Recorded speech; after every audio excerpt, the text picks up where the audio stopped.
I'm Severin Suzuki, speaking for ECHO, the Environmental Children's Organization. We're a group of 12 and 13-year-olds trying to make a difference. Vanessa Seti, Morgan Geisler, Michelle Quigg, and me. We've raised all the money to come here ourselves, to come 5,000 miles to tell you adults you must change your ways. Coming up here today, I have no hidden agenda. I am fighting for my future. Losing my future is not like losing an election or a few points on the stock market. I am here to speak for all generations to come.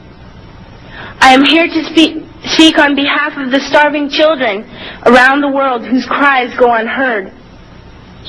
I am here to speak for the countless animals dying across this planet because they have nowhere left to go. I am afraid to go out in the sun now because of the holes in our ozone. I am afraid to breathe the air because I don't know what chemicals are in it. I used to go fishing in Vancouver, my home, with my dad, until just a few years ago we found the fish full of cancers. And now we hear of animals and plants going extinct every day, vanishing forever. In my life, I have dreamt of seeing the great herds of wild animals, jungles and rainforests full of birds and butterflies. But now I wonder if they will even exist for my children to see. Did you have to worry of these things when you were my age? All this is happening before our eyes, and yet we act as if we have all the time we want and all the solutions. I'm only a child, and I don't have all the solutions. But I want you to realize, neither do you. You don't know how to fix the holes in our ozone layer. You don't know how to bring the salmon back up in a dead stream. You don't know how to bring back an animal now extinct. And you can't bring back the forest that once grew where there is now a desert. If you don't know how to fix it, please stop breaking it.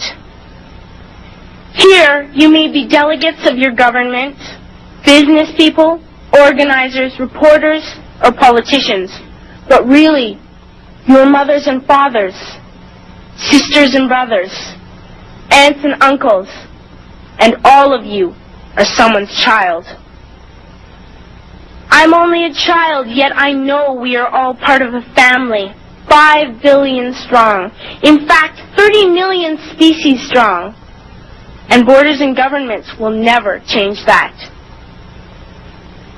I'm only a child, yet I know we are all in this together and should act as one single world towards one single goal. In my anger, I am not blind, and in my fear, I am not afraid of telling the world how I feel.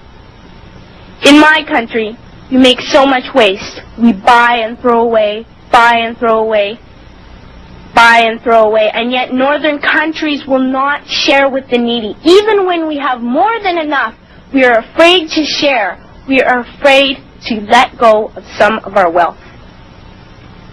In Canada, we live the privileged life, with plenty of food, water, and shelter. We have watches, bicycles, computers, and television sets. The list could go on for 2 days. 2 days ago, here in Brazil, we were shocked when we spent time with some children living on the streets. This is what one child told us. I wish I was rich. And if I were, I would give all the street children food, clothes, medicines, shelter, and love and affection. If a child on the streets who has nothing is willing to share, why are we who have everything still so greedy? I can't stop thinking that these are children my own age, that it makes a tremendous difference where you are born. That I could be one of those children living in the favelas of Rio. I could be a child starving in Somalia, or a victim of war in the Middle East, or a beggar in India. I am only a child, yet I know if all the money spent on war was spent on finding environmental answers, ending poverty, and finding treaties, what a wonderful place this earth would be. At school, even in kindergarten, you teach us how to behave in the world. You teach us not to fight with others, to work things out, to respect others, to clean up our mess, not to hurt other creatures, to share, not be greedy. Then why do you go out and do the things you tell us not to do? Do not forget why you are attending these conferences, who you're doing this for. We are your own children. You are deciding what kind of a world we are growing up in. Parents should be able to comfort their children by saying, everything's going to be all right. It's not the end of the world, and we're doing the best we can. But I don't think you can say that to us anymore. Are we even on your list of priorities? My dad always says, you are what you do, not what you say. Well, what you do makes me cry at night. You grown-ups say you love us, but I challenge you, please, make your actions reflect your words. Thank you.